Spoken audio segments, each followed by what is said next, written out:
There is much to worry about, and the danger is not far off. I was afraid of that. If only I could convince others. But until then, I will have to take action on my own. What do you intend to do? I'd like to arrange for arming the town. We'll need more than pitchforks if we're forced to defend ourselves. I tried to convince a dwarven merchant to bring us weapons, but he refused. It seems a reasonable request. Why did he refuse? He seems convinced there's no market for weapons in this town, and said it wouldn't be worth his time.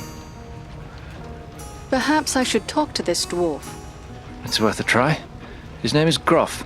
He's selling his wares from a market stall down the street. You might still find him there. I shall speak with him and return with his answer.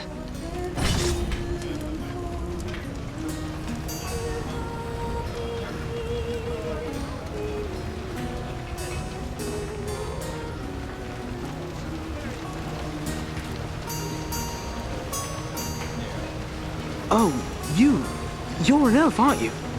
Sorry, you'd think I'd notice an elf walking into the prancing pony. I guess I've had my head in the clouds today. You must pardon my saying so, but you seem troubled. Oh no, it's no trouble. Not really. It's more like, well, I'm in love. Surely that is a good thing. Tell me, who is it that you love? It's Idona Bellflower, my childhood sweetheart. I always thought we were meant for each other, but her father doesn't like my prospects. He's arranging a match with the blacksmith, Elman Brushwood.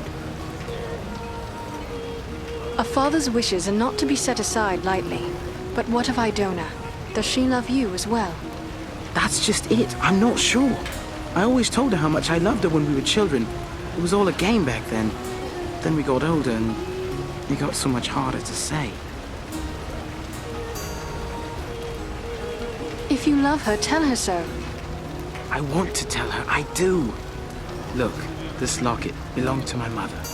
I want to give it to Idona as a token of my love. But the chain is broken, and Elman the blacksmith is the only one in town who can fix it. If I take it to him, he's sure to suspect something and turn me away. A simple matter. Let me take it to him. Yes, that might work. Elman would never suspect a stranger like you. There's one more thing. Idona's father, he keeps a careful eye on his daughter and won't give me a moment alone with her. I will take her the locket and your words. Wonderful! Just perfect! Take the locket to Elman at the smithy across the street. Once it's repaired, bring it to Idona and tell her I love her, and that I'll do everything in my power to make her happy every day we are together.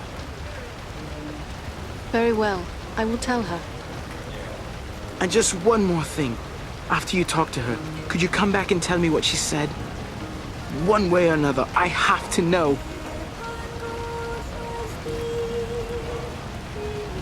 Certainly. I will bring you her answer.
So, what brings an elf to my shop?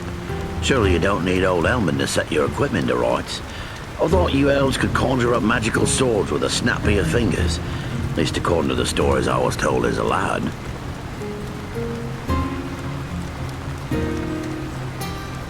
I am sorry to disappoint you, but such tales are greatly exaggerated.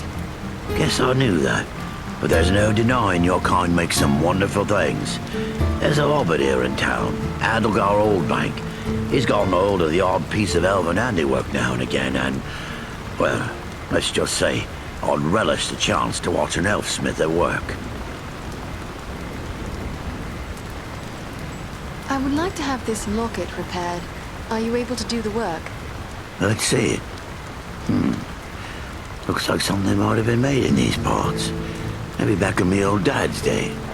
Wouldn't expect one of your kind to have something like this. Where'd you come by?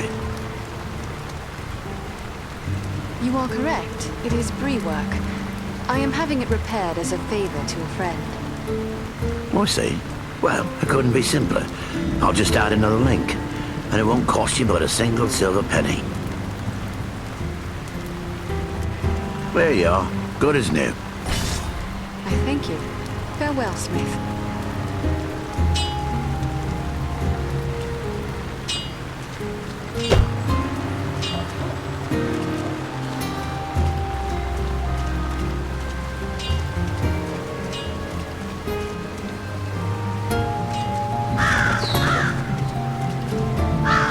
There is little in the way of art or gardens in Bree. I wonder if the towns of men are always so dismal.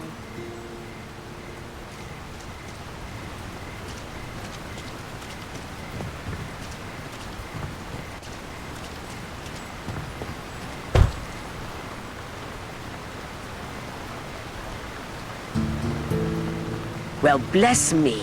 If it isn't an elf walking right into my shop like something from an old tale. Welcome, welcome. What can I do for you? I hope you have a trinket or two you would be willing to sell. Nothing as wonderful as elf-made goods.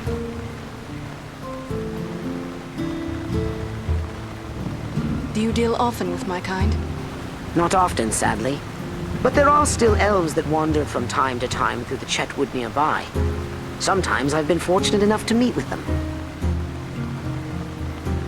I see. Have you met with any recently? Why, no, now that you mention it. I guess it's been a few years since last I met an elf. Though sometimes I've had a strong feeling that they were about. Just not seen, if you take my meaning. I am not surprised that meetings with my kin have become rare. Do you know why this is so? Folks say that the elves are leaving our shores, heading west and sailing away for other lands. Some around here might be happy to know that was true, but for my part, I hoped it isn't. Yet I imagine you'd know more about that than me. It is true. Many of my kindred have departed, and many more will soon follow. Yet there are those of us who still love these lands of Middle-earth. We will remain here for many long years to come, if we are able. Good, good.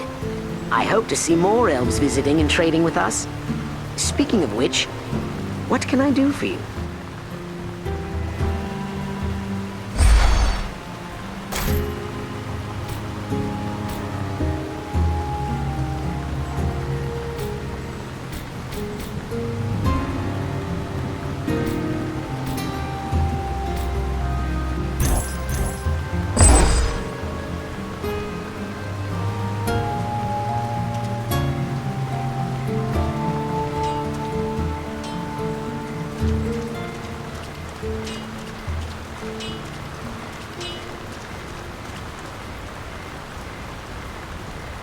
You're a strong man, Bramble. You do well with us. Sounds good, but I don't know. I wouldn't want to hurt no one. Not real bad, anyway. You think they care about you? I say take what you want and the rest be damned. Well, what do you want, Elf? This is a private conversation.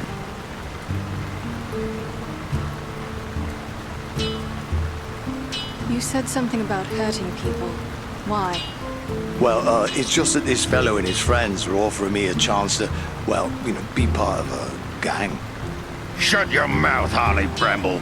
You don't have to spill your guts to this pointy ear. Elves don't belong here.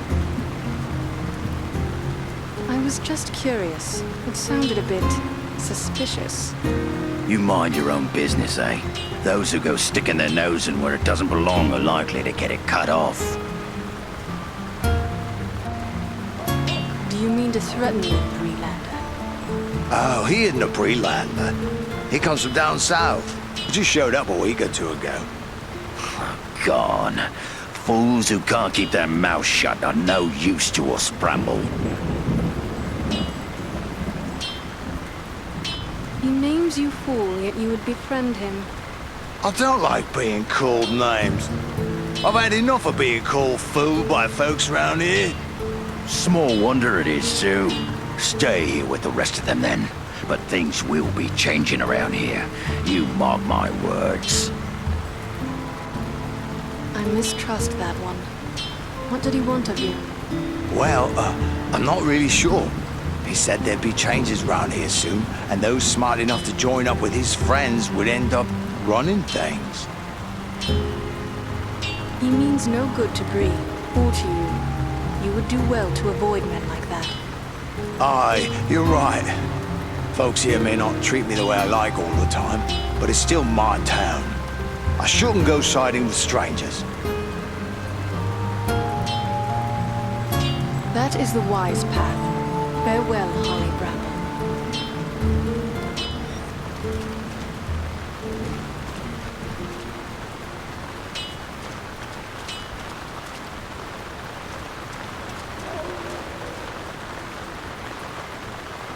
Well now, if you don't mind my saying so, you don't look much like a Breelander. Is there something I can do for you?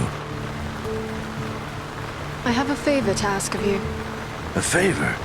What sort of favor? These people have need of arms.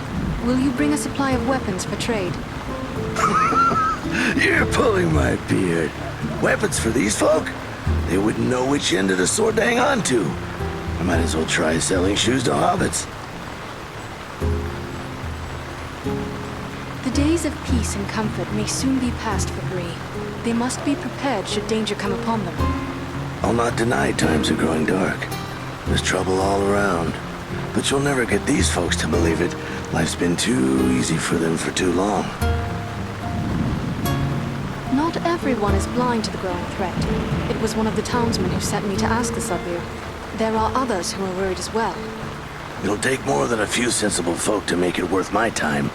These people are simple and peace-loving. It's plowshares they want, not swords.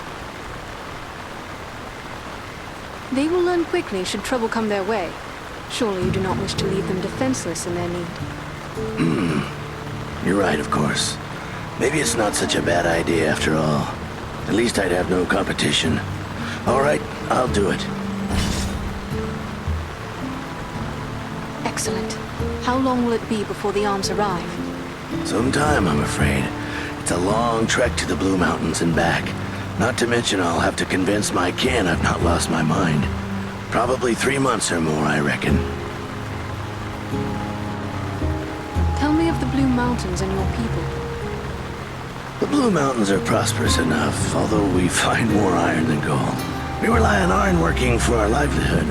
That's why I'm here selling tools to the Breelanders.